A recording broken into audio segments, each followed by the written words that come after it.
Grosso. Thank you for being here. I'm not sure this is on yet, but good morning, everyone, and thank you all for being out here and for having me out here. I'm here to welcome you. I'm an at-large council member here in the District of Columbia, so I represent the whole city. I'm also an independent council member and the chair of the Committee on Education. And I just want to say why it's so important for me to be here today. These issues that we're debating affect the District of Columbia on a daily basis. And if you know anything about our history, you know that we are a city that does not have full representation in Congress. And as a result of that, when we pass laws in the city, they first, before they can be implemented, go to Capitol Hill.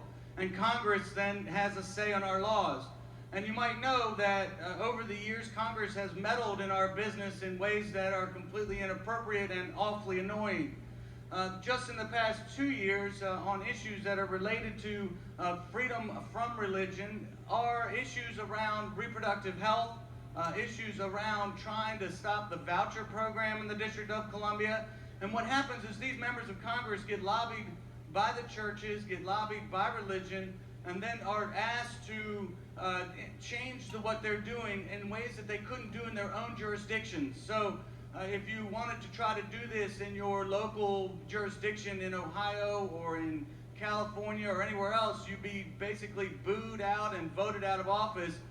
But here in the District of Columbia, because we don't have full representation, we are essentially used as a petri dish for members of Congress to try these things out on us. And in fact, as the chair of the Committee on Education, I'm particularly offended by this because although we were able to win on the Reproductive Health Non-Discrimination Act and stop that from being prevented from implementation, on the voucher law, we still have not been able to stop it. And it's the most frustrating thing for me as the head of the Education Committee because I believe in a public education.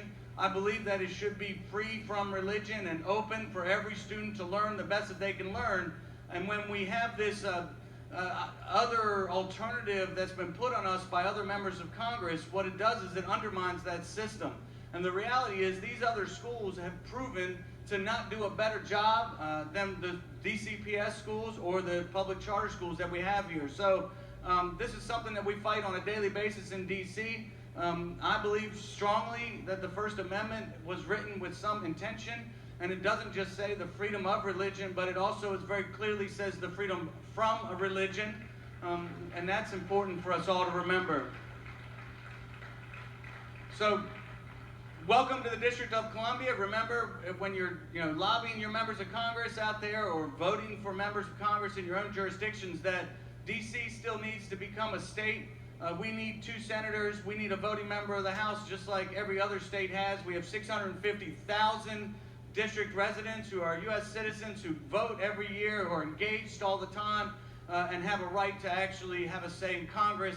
But most importantly, so that we can stop Congress from meddling in our business after the influence of often the bishops here in D.C. and from around the country. So thank you very much for being here, and welcome to D.C. Thank you.